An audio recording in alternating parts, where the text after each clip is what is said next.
बिस्मिल्लाहिर्रहमानिर्रहीम अस्सलामुअलैकुम। मैं हूं आपका दोस्त उमैर यूसुफ और आप देख रहे हैं फार्मिंग बिजनेस इन्फो। लें जी व्यूवर्स, आज हम मौजूद हैं बफलो डेयरी फार्म पे। आज हम इकबाल मल्ली साहब से आपकी मुलाकात करवाने जा रहे हैं, जो कि शोबे से एक एडवोकेट हैं, वकील, लेकिन उनको वो फार्मिंग का शौक़ था। उन्होंने डेयरी फार्म का कारोबार शुरू किया हुआ है। आज की इस वीडियो में हम आपके साथ शेयर करेंगे कि एक भैंस का रोज़ाना का ख़र्चा कितना है, उसकी रोज़ाना की खुराक क्या है, वो रोज़ाना का दूध कितना देती है, रोज़ाना की बचत कितनी है, उसको बीमारियों से कैसे बचाया जा सकता है, और अगर आप डेयरी फार्मिंग का कारोबार स्टार्ट करना चाहते हैं तो कैसे स्टार्ट कर सकते हैं, कितनी भैंसों से स्टार्ट कर सकते हैं, और जो अच्छी नस्ल की भैंस है उसकी पहचान क्या है। आज की सारी बातें इस वीडियो में हम आपके साथ शेयर करेंगे। तो आपसे एक रिक्वेस्ट है कि वीडियो को एंड तक देखिएगा और वीडियो को लाइक कीजिएगा, दोस्तों के साथ शेयर कीजिएगा और सब्सक्राइब करना ना भूलिएगा। तो चले आइए आज का इंटरव्यू स्टार्ट करते हैं। वालेकुम सलाम वरहमतुल्लाहि वबरकातुहू। भाईजान कैसे हैं? जी अल्हम्दुलिल्लाह का शुक्र है। भाईजान नाजरीन को ज़रा अपना तारुफ करवा दें। जी मोहम्मद इकबाल मल्ली और मेरा तल्लक गुजरात से है। इधर हमारा रकबा है हमारा, और इधर फार्म हमने शुरू किया हुआ है, तकरीबन साल डेढ़ हो गया। ज़बरदस्त। अच्छा सर, आपने फार्म का नाम क्या रखा है? ये मल्ली सन्स डेयरी फार्म है। माशाल्लाह। अच्छा सर, ये बताइए कि आपने ये डेयरी फार्मिंग का काम कब से स्टार्ट किया है? ये प्रॉपर जो अभी है इनिशियल स्टेजेस भी है हमारा, ये साल को हो गया। मैं इसको प्रॉपर मिल्किंग के लिए किया है। पहले हमारे पास ये हीफर जानवर थे, ठीक है, 2 साल पहले, ठीक तो है, वही हमने ऐसा ऐसा इनको तैयार किया है। ठीक है। अल्हम्दुलिल्लाह काफ़ी ये है जानवर जो है प्रोडक्शन पे हैं, मिल्किंग पे हैं। यानी ओवरऑल देखा जाए तो ये तीसरा साल है। जी आपने हीफर्स से स्टार्ट लिया था? जी जी बिल्कुल। अच्छा, तो जब आपने कारोबार स्टार्ट किया था तो यकीनन आपने उसकी फिजिबिलिटी स्टडी की होगी। जी बिल्कुल। तो बिल्कुल। आपसे सवाल यह है कि आपने स्टार्ट में हीफर्स का ही इंतखाब क्यों किया? आपने शुरू में दूध देने वाली भैंसों का इंतखाब क्यों नहीं किया? एक्चुअली मैं कोई स्टार्ट में ये पहले काम नहीं करता था, मेरे बुजुर्ग करते थे, ठीक है, लेकिन उन्हीं की मशावरत से ये हमने तय किया था कि चूँकि हिफर्स में ये है कि उस वक्त 50-60 हज़ार की हिफर आ जाती थी, ठीक है, तो जब वो प्रेग्नेंट होगी तो डेफिनेट उसमें कम से कम अगर दूध प्रॉपर नहीं देगी तो लॉस नहीं होगा कम। सही है, अगर 1.5-2 लाख की हम भैंस लेके आते हैं, उसकी प्रोडक्शन प्रॉपर ना हो तो वो एट द एंड वो हमें लॉस में जाएगी। ठीक तो है। इसलिए हमने हिफर को प्रेफर किया था। यानी आइडिया ये था कि लॉस से अपने आप को बचाना ये और शुरू में इन्वेस्टमेंट भी कम हो। जी जी कम हो। ज़बरदस्त, बहुत अच्छी आपने हर स्कीम बंदे बनाई। की एक अपना क्या वे ऑफ बिजनेस होता है, बिल्कुल, उसका काम करने का अंदाज होता है। कुछ इसको छप्पर पे भी बना सकते हैं, बनाते भी हैं। बिल्कुल, उनकी एक अपनी थ्योरी है कि इसमें क्योंकि इतना बिल्डिंग पे ज़्यादा आप इन्वेस्टमेंट करने के बजाय आप इसको प्रॉपर तरीके से करें, वो जानवरों पे इन्वेस्ट कर लें। तो मैं समझता हूँ जिसमें रहना हो जानवरों में, जिसमें अगर इनको कंफर्टेबिलिटी ना हो तो उसको फिर फ़ायदा नहीं होता। ज़बरदस्त। यानी आपने बड़ी ज़बरदस्त बात की है कि कुछ लोग कहते हैं कि सिर्फ आप जानवरों पे इन्वेस्ट करें, उनके शेड पे इन्वेस्ट ना करें। जी जी हालांकि जहाँ पे उनको रखना है उन्हीं कीमती जानवरों की सेफ्टी के लिए उस जगह का अच्छा होना भी ज़रूरी जी है। बिल्कुल, क्यों प्रॉपर बिजनेस के लिए प्रॉपर प्लेस का होना ज़रूरी है। ठीक है। जी जी। अच्छा, जब आपने हीफर्स ली तो कितनी ली और कहाँ से ली? तकरीबन 30 के 35 हीफर्स थी हमारे पास। अच्छा, और ये हमने लुड्डन से ली थी, कुछ चीचा वतनी मंडी से ली थी, ठीक है, और बाकी कुछ लोकल भी हमने इधर से भी ली थी। ठीक है। तो अल्हम्दुलिल्लाह ऐसा ऐसा ये हमारा ऑर्डर बन गया।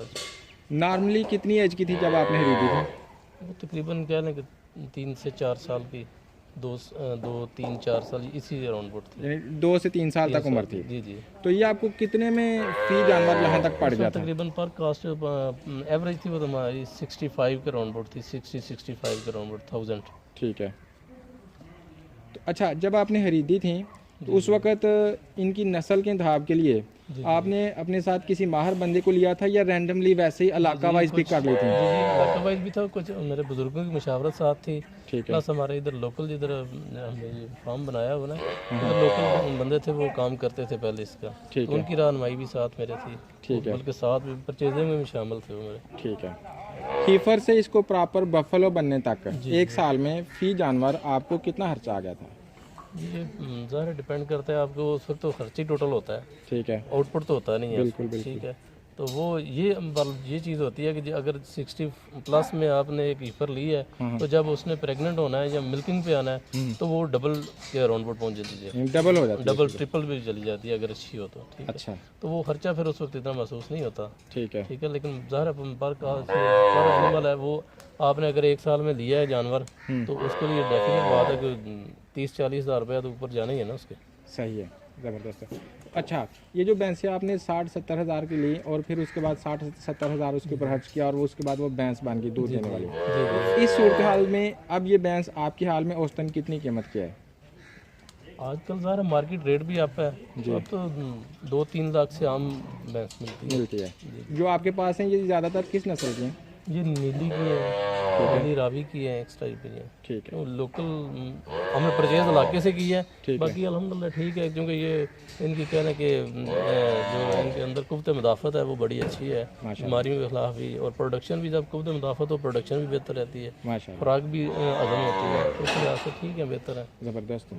तो फर्स्ट लैक्टेशन में आमतौर पे दूध वो हाईएस्ट नहीं होता, लेकिन फर्स्ट लैक्टेशन में आपको जो हीफर्स हैं इन्होंने ज़्यादा से ज़्यादा कितना दूध दिया किसी भैंस ने? वो डिपेंड करता है भी भैंस पे, उसकी नस्ल पे डिपेंड करता है। ज़ाहिर है इसमें वही भी थी जो एक दिन में 24 आवर्स में जो 8-10 किलो भी देती थी, ऐसी भी हैं जो 15-16 किलो पे भी चली जाती पहली एक दिन में। जी जी, यानी पहली लैक्टेशन में ही वो 15-16 केजी तक जो की नस्ली है वो ऐसी ही होती है, जाती हैं। जी जी बिल्कुल, चारा तो दोनों सेम ही खाते हैं? जी बिल्कुल सेम होती है।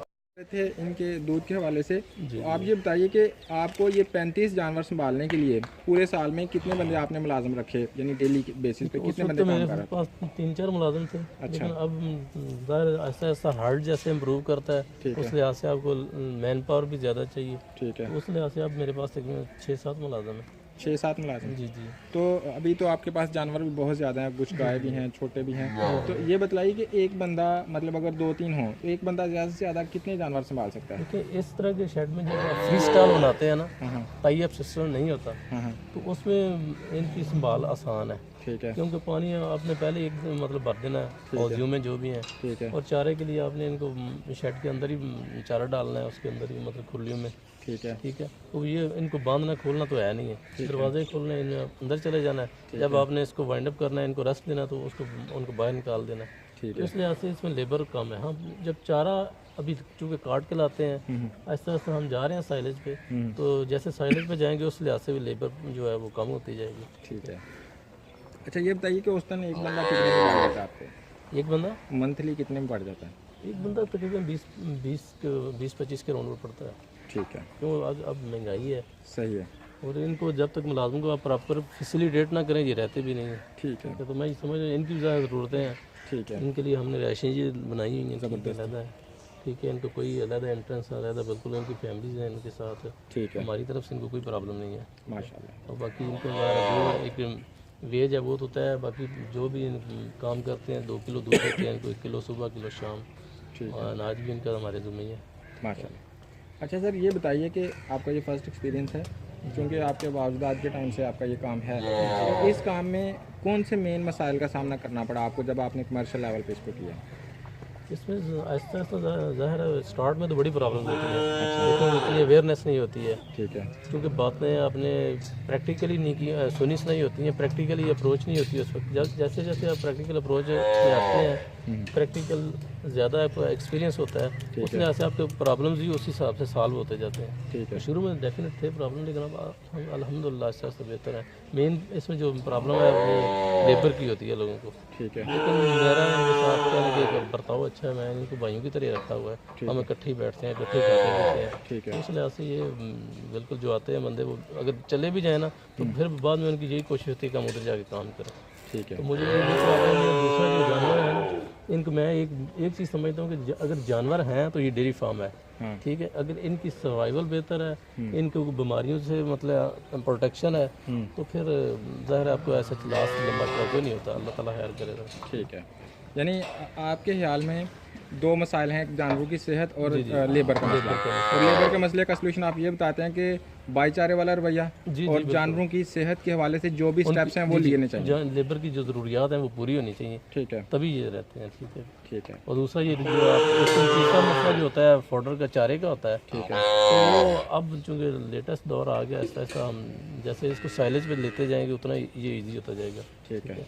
तो बाकी हमारी इधर अपनी चले चारा अपना हो जाता है, ज़रूरत पड़ने पे हम खरीद भी लेते हैं। तो इनकी हम चारे पे या इनकी सेहत पे कभी कंप्रोमाइज़ नहीं करते। ये नहीं कि देखते कि हमें बचत है या नहीं है। सही है, तो ये बचे हैं तो फिर ही हमें बचत होनी है। बिल्कुल जी, बिल्कुल। बहुत अच्छी बात की आपने सर।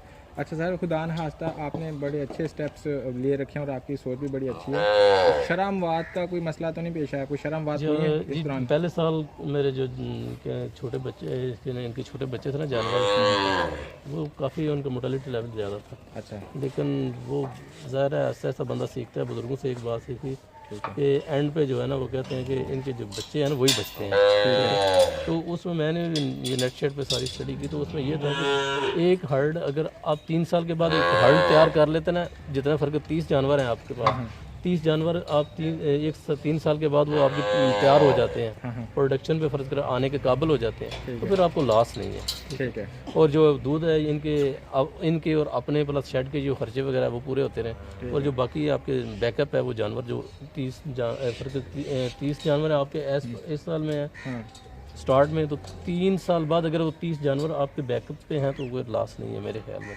ज़बरदस्त है। यानी आपका कहना है कि दूध अगर सिर्फ आपके अखराजात बैलेंस कर लें, आप बच्चे बचा लेते हैं तो समझ लें आप कामयाब हैं। बच्चे बचाएं उनको ग्रोथ के लिए, ये नहीं कि बच्चे सिर्फ आपके उनके जानों के लिए बचा रहे हैं। ठीक है, ज़बरदस्त सर, आपने बहुत अच्छी बातें की। अच्छा ये बताइए कि इन सारे जानवरों के लिए सिर्फ भैंसों की बात कर रहे हैं, गाय की और बच्चों की नहीं कर रहे हैं, आपके पास चारे का कितना बैकअप होना चाहिए? कितने एकड़ चारा होना चाहिए कि आपका चारा खत्म नहीं होगा पूरा साल? देखिए अभी जो है ना बरसीम का सीज़न चल रहा है, तो हमारे पास तकरीबन 14-15 एकड़ जो है बरसीम हम निकाश की हुई है। ठीक है। उसके साथ ज़ाहिर है कमाद भी है हमारे पास 5-6 एकड़। ठीक है। और मक्की का साल ही था हमारे पास 22 एकड़। ठीक है। तो चल रहा है सिलसिला अल्हम्दुलिल्लाह। अच्छा, माशाल्लाह। शेड डिज़ाइन के बारे में आप क्या कहेंगे कि 1 2 3। अच्छा सर, मैं बात कर रहा था शेड डिज़ाइन के हवाले से, आपकी शेड डिज़ाइन की क्या खसूसियत है और आपने इस तरह की शेड डिज़ाइन का इंतखाब ही क्यों किया? मैंने इसके लिए ना काफ़ी स्टडी की है। उसके बाद मैंने ये पूरे कह लें पंजाब में जो मेन फार्म्स थे ना वो सारे विज़िट किए थे। ठीक है। तो ये स्टार्ट में ना हम गायों का बनाया था ये फार्म। ठीक है। ये इरादा था कि हम फ्रीजी नस्ल की गायें इंपोर्ट करेंगे, लेकिन जैसे मैंने विज़िट किए ना फार्म, तो मैंने देखा कि इनकी सर्वाइवल बहुत मुश्किल है, उसके लिए बड़ी मेहनत तगदो करनी पड़ती है। सही। तो फिर जो लोकल भी हमारा जो इधर दूध की डिमांड है ना वो भी चूँकि भैंसों की ज़्यादा है, तो फिर जो मार्केट में आप सेल करें डिमांड के मुताबिक अगर वो प्रोडक्ट हो तो वो ईजी रहता है। बिल्कुल। तो फिर मैंने यही सोचा कि इसमें हम भैंस ही डालते हैं। सही है। तो शेड जो डिज़ाइन की बात है, ये इसमें ये है कि डिज़ाइन शेड ऐसा होना चाहिए जिसमें प्रॉपर वेंटिलेशन का सिस्टम हो, जानवरों को मतलब उनकी कंफर्टेबिलिटी जो है वो मुतासर ना हो। तो इस लिहाज से ये शेड जो वो प्लस जो लेबर काम करती है ना उसको भी काम करने में आसानी है।